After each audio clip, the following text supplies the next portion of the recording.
চাঁপাইনবাবগঞ্জে 250 শয্যা বিশিষ্ট জেলা হাসপাতালের তত্ত্বাবধায়ক মোহাম্মদ মাসুদ পারভেজের কক্ষে ঢুকে ভাঙচুর ও আঘাতের চেষ্টার অভিযোগ উঠেছে এক কনসালটেন্টের বিরুদ্ধে। শনিবার বেলা 11:30টার দিকে হাসপাতালের পুরানো ভবনের দ্বিতীয় তলায় এই ঘটনা ঘটে। হাসপাতাল কর্তৃপক্ষ জানিয়েছে, বেলা 11:30টার দিকে তত্ত্বাবধায়কের কক্ষে যান হাসপাতালের রেডিওলজি বিভাগের জুনিয়র কনসালটেন্ট আহসান হাবিব।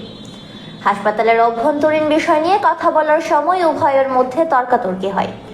এক পর্যায়ে তত্ত্বাবধায়কের টেবিলে থাকা ল্যাপটপ ভাঙচুর করেন আহসান হাবিব। এছাড়া আহসান হাবিব ওই ল্যাপটপ দিয়ে তত্ত্বাবধায়ককে আঘাতের চেষ্টা করেন। এ সময় হাসপাতালের অন্যান্য চিকিৎসক ও কর্মচারীরা তাকে নিবৃত্ত করেন। হাসপাতালের তত্ত্বাবধায়ক মাসুদ পারভেজ বলেন, হাসপাতালে 2 জন রেডিওলজিস্ট রয়েছেন। প্রতিদিনই হাসপাতালে আসা রোগী ভাগাভাগি করে দেওয়া হয় তাদের 2 জনকে। এসব বিষয় নিয়ে কথা বলতে গিয়ে আহসান হাবিব উত্তেজিত হয়ে পড়েন। এক পর্যায়ে ল্যাপটপ ভাঙচুর সহ তাকে আঘাত করতে আসেন। এ ব্যাপারে আইনগত পদক্ষেপ নেবেন বলেও জানান তিনি। 2 বছর আগে কনসালটেন্ট হয়েছে, বাট আমাকে উনি আমার যে ভূমিকা বা যেভাবে আমাকে সম্মান দেওয়া উচিত উনি প্রতিনিয়ত দেয় না। আমি যদি কোনো কমপ্লেন নিয়ে যাই উনি সবসময় নেগেটিভলি অ্যান্সার দেয়। বিভিন্ন অজুহাত নিয়ে আসে, এভাবে ব্যাখ্যা দেয়। আব্দুল সামাদকে ডেকে বলে যে সামাদ দেখো তো বিষয়টা। প্রতিনিয়ত আমাকে এভাবে আমি যে কমপ্লেনগুলো নিয়ে যাই এভাবে বলে যে সামাদ দেখো তো তুমি। আজকেও আমি 15-10টা আগে অফিসে এসেছি কাজ করার জন্য, তো সেখানে আমাকে ওই ডিপার্টমেন্টে ঝামেলা আছে, ওই সম্মান যেহেতু দেয় না, ঝামেলা আছে। আজকেও গেলাম, আজকেও একইভাবে বলছে যে সামাদ দেখো তো বিষয়টা, একে নিয়ে যাও তো। আমি আর থাকতে পারি না, একটু অনাকাঙ্ক্ষিত ঘটনা ঘটেছে। অভিযুক্ত আহসান হাবিবের দাবি, হাসপাতালে 3 বছরের বেশি কর্মকালে তিনি নানাভাবে বৈষম্যের শিকার হয়েছেন। এসব বিষয়ে কথা বলার সময় তত্ত্বাবধায়ক গুরুত্ব না দেওয়ায় অনাকাঙ্ক্ষিত ঘটনাটি ঘটিয়েছেন তিনি।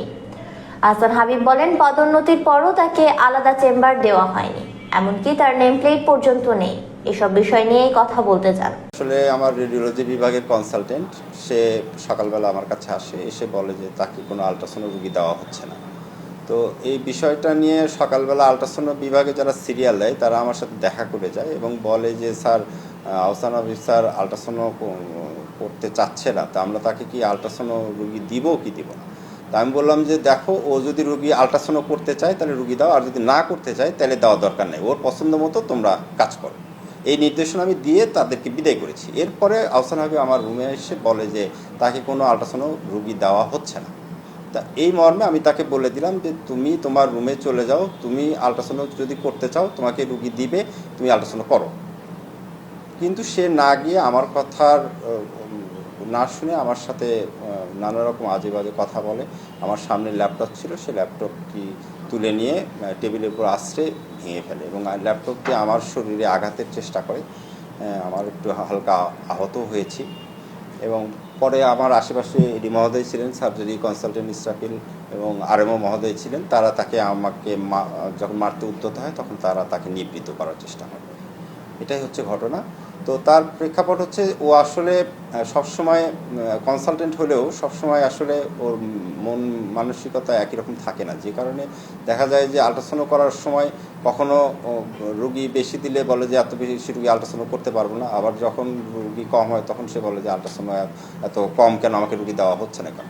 আজকে সকালের বিষয়টা যেমন, আসলে ওকে আল্ট্রাসাউন্ড করার জন্য যারা সিরিয়াল দেয় তারা কিন্তু তাকে রুগী দিতে চাইছে, কিন্তু সে কিন্তু আল্ট্রাসাউন্ড রুগী সিরিয়াল সে নেয়নি এবং আল্ট্রাসাউন্ড করতে চায়নি। অথচ আমার কাছে এসে সে অভিযোগ করতেছে যে সে আল্ট্রাসাউন্ড করতে চায়, তাকে রুগী দেওয়া হচ্ছে না। আসলে সে একটা মিথ্যা অভিযোগ নিয়ে আমার কাছে এসে এই বিষয়টা নিয়ে এই পরিস্থিতি তৈরি করে।